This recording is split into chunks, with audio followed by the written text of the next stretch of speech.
Coba kalian bayangin deh, gimana kalau teman masa kecil kalian adalah Cupid. Jadi, di awal-awal ada seorang cowok yang memberikan surat cinta ke seorang cewek, dan si cowok itu mau pacaran dengan si cewek.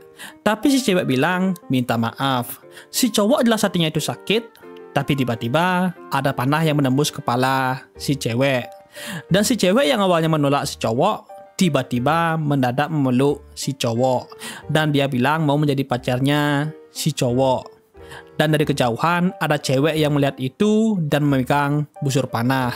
Dan bilang kalau quota tugas untuk bulan ini sudah beres. Lalu ke seorang cowok yang kesel karena tembakan panah dia itu selalu meleset. Dan dia itu juga sadar. Lalu ada cewek yang bilang kalau berkat si cowok dia bisa ditraktir roti setiap hari. Jadi nama si cowok adalah Yu, dan nama cewek yang mengejek si Yu adalah Yako. Dan Yako seperti mengejek Yu yang kalah terus menerus. Jadinya dia lebih mudah mendapatkan makan siang gratisnya. Yu jelas nggak terima kalau dia itu diejek, dan dia mengejek balik si Yako. Lalu Yako menatap Yu dengan tatapan datarnya. Yu sedikit tertekan, dan Yako mengejek Yu dengan sebutan cebol. Yu jelas marah dipanggil cebol, tapi Yako pergi. Lalu dari belakang ada orang yang menyuruh Yu untuk santai, dan itu adalah guru dia.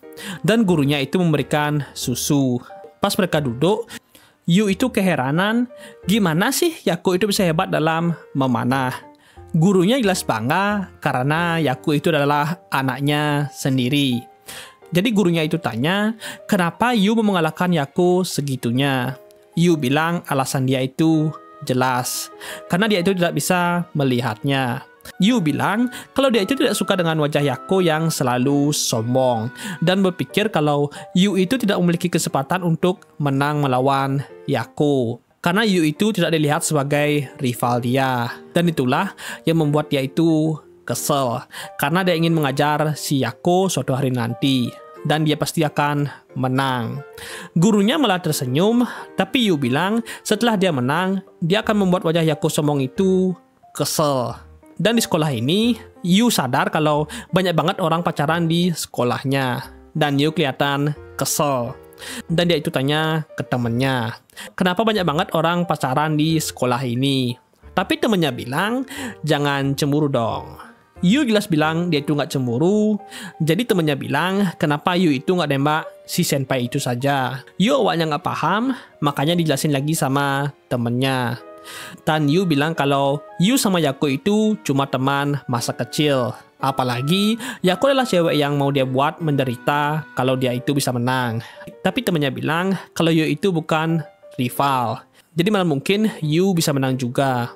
Yu jelas bingung dan tanya, apa Yako itu sepopuler itu kah? Temannya heran, gimana sih Yu itu baru sadar sekarang? Apalagi Yako adalah pemenang lomba memanah senasional, dia punya nilai sempurna, tubuh seperti model, apalagi dia itu cantik.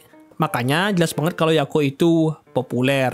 Bahkan ada rumor kalau Yako itu punya fans club. Yu jelas nggak percaya dan bilangin kejelekan Yako ke teman dia. Tapi temannya tanya, bukannya Yu itu punya perasaan ke Yako. Yu membalas kalau dia itu tidak tertarik soal begituan. Karena yang dia pedulikan itu hanyalah mengalahkan Yako di lomba memanah.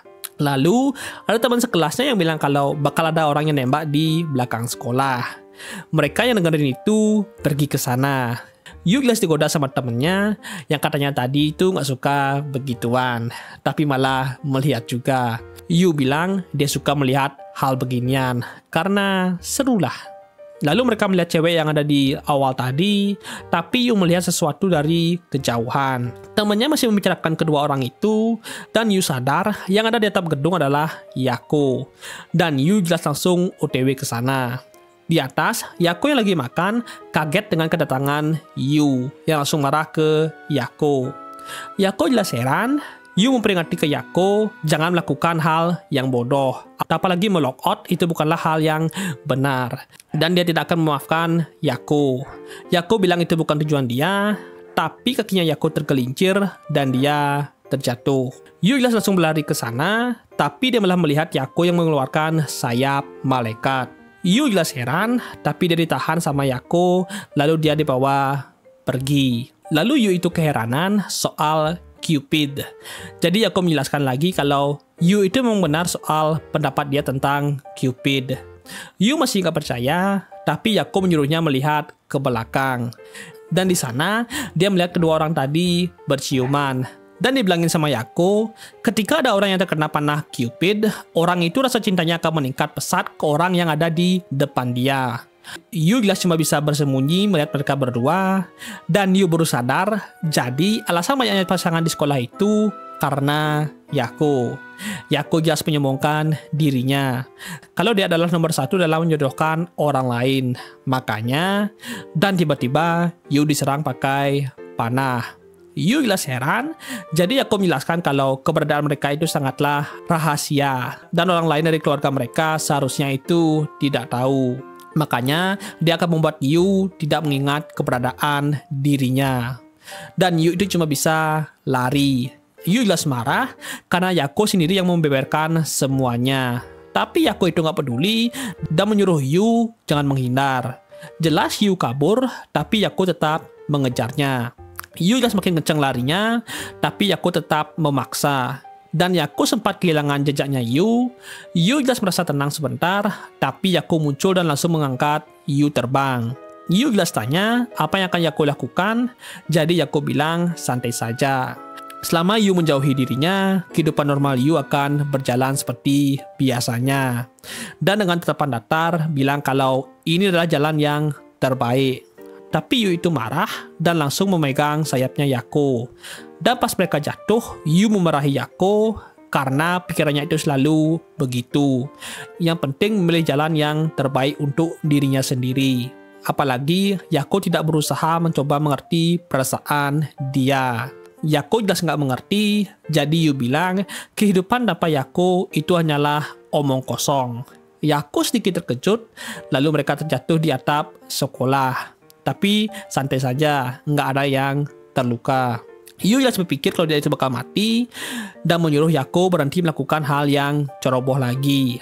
Yako bertanya soal yang tadi itu, jadi Yu menjelaskan lagi kalau kehidupan tanpa adanya rival dia adalah hal yang membosankan. Yako dia itu paham dengan pemikiran Yu.